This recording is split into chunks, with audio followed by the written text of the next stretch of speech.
Ironically, the manner and timing of Sam Dastyari's departure has achieved some important things his ongoing presence in the Senate had compromised. First, by yielding to what in the end was unbearable political pressure, he has reinforced to Beijing, and to its wealthy business and political surrogates here, that Australia will safeguard its sovereignty as jealously as does China. Second, via his high-profile rise and fall, the 34-year-old Wunderkind has provided a brutal human lesson. Politicians seen to be influenced by a foreign power will be of no durable value to that government because their credibility will evaporate, and their sponsors exposed and neutralized.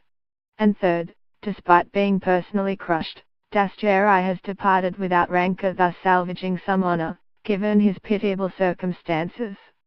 He did this by rejecting, for the record, doubts over his Australian patriotism, reaffirming his commitment to the ALP, and thanking the leadership that had persevered with him.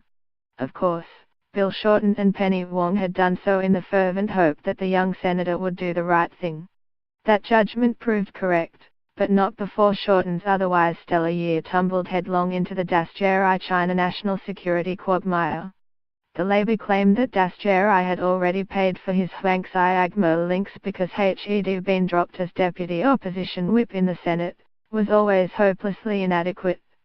These were serious allegations and included the revelation that even after his demotion for soliciting money from the billionaire benefactor to cover travel costs, Dastyari had visited Mr. Huang and advised inter alia about Australian security agency surveillance.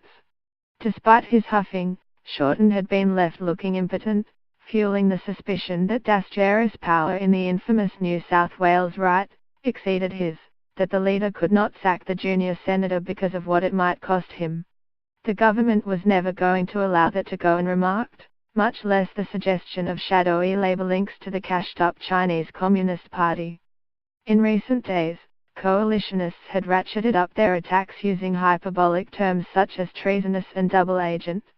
A final observation: by falling on his sword before Christmas, Dastyari has stemmed Shorten's bleeding.